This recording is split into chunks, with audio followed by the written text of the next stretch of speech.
Hi friends, welcome to Dishum Dishum. Protein சத்து நிறைஞ்ச பயறு வகைகளில் செஞ்ச சுண்டல்னா எல்லாருக்குமே ரொம்ப பிடிக்கும்.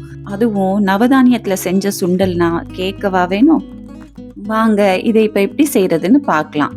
இதுக்கு முதல்ல ஒரு பவுலில் 1 கப் வெள்ளை கொண்டக்கடலை, 1 கப் கருப்பு கொண்டக்கடலை, 1 கப் பச்சை பட்டாணி, 1 கப் பச்சை பயறு, 1 கப் கொள்ளு, ப்ரௌன் கலர் இல்லை வெள்ளை கலர் தட்டைப்பயிறு 1 கப்பு, 1 கப் கிட்னி பீன்ஸ் இல்லைன்னா ராஜ்மா, 1 கப் மொச்சப்பயிறு, 1 கப் பச்சை வேர்க்கடலை. இது எல்லாத்தையும் நல்லா தண்ணி ஊற்றி கழுவிட்டு ஒரு 8 மணி நேரம் ஊற வச்சு எடுத்துக்கோங்க. இந்த பயிர் எல்லாத்தையும் ஓவர் நைட் ஊற வச்சுக்கலாம். இல்லை நீங்கள் ஈவினிங் சுண்டல் செய்கிறீங்கன்னா காலையில் ஊற வச்சு கூட நீங்கள் எடுத்துக்கலாம்.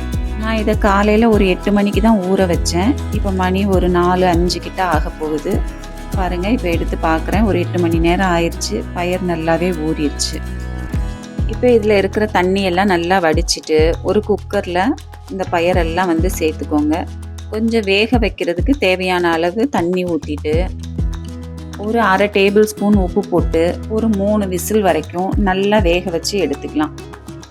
3 விசில் போதுங்க. இதுலேயே எல்லா பயிருமே நல்லாவே வெந்துடும். இப்போ 3 விசில் ஆயிடுச்சு. கொஞ்சம் ப்ரெஷர் இறங்கட்டும். இறங்கினதுக்கப்புறம் இப்போ நம்ம திறந்து பார்க்கலாம். பாருங்கள், பயிர் எல்லாமே நல்லாவே வெந்துருச்சு. பாருங்கள், நல்லா எல்லா பயிருமே நல்லா வெந்து வந்துருக்கு.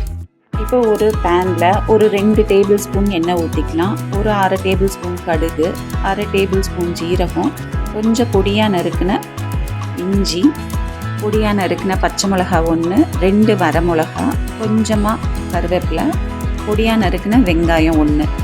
இது எல்லாத்தையும் வெங்காயம் பொன்னிறமாற வரைக்கும் நல்லா வதக்கிக்கலாம். இப்போ பாருங்கள், நல்லா வதங்கிருச்சு. இப்போ வேக வச்ச பயிறு அதையும் இதோட சேர்த்துக்கலாம். சேர்த்து நல்லா கிளறி விட்டுருங்க. இப்போ கொஞ்சமாக இதோட உப்பு சேர்த்துக்கலாம். ஏற்கனவே நம்ம பயிர் வேக வைக்கும்போது கொஞ்சம் உப்பு போட்டிருக்கோம். இப்போ கொஞ்சமாக துருவின தேங்காய், கொஞ்சம் கொத்தமல்லி எல்லாத்தையும் போட்டு நல்லா கிளறி விட்டுக்கோங்க. நம்ம ஊற வச்ச பயிரில் ஒரு 10 பேர் சுண்டல் சாப்பிட்லாம். அதில் நான் பாதி அளவுக்கு எடுத்து தான் இப்போ தாளிச்சிருக்கேன். இன்னும் பாதி சுண்டல் அப்படியே இருக்குது. ஸ்டவ் ஆஃப் பண்ணிடலாம். அவ்வளோதாங்க, சுவையான நவதானிய சுண்டல் ஜம்முன்னு ரெடி ஆயிடுச்சு. புரோட்டீன் சத்து நிறைஞ்ச இந்த நவதானிய சுண்டலை குழந்தைங்க ஸ்கூல்லேருந்து வரும்போது ஈவினிங் ஸ்நாக்ஸாகவும் செஞ்சு கொடுக்கலாம். இந்த நவதானிய சுண்டலை பொதுவாக நவராத்திரி டைம்லையும் சிவராத்திரி டைம்லையும் தான் செய்வாங்க. அப்படி இல்லாமல் வாரத்துக்கு ஒரு முறை இந்த மாதிரி செஞ்சு சாப்பிடும்போது உடம்புக்கு ரொம்பவே ஆரோக்கியமானதாகவும் இருக்கும். நீங்களும் வீட்டில் ட்ரை பண்ணி பாருங்கள். எப்படி இருந்துச்சுன்னு மறக்காமல் கமெண்ட் பண்ணுங்கள்.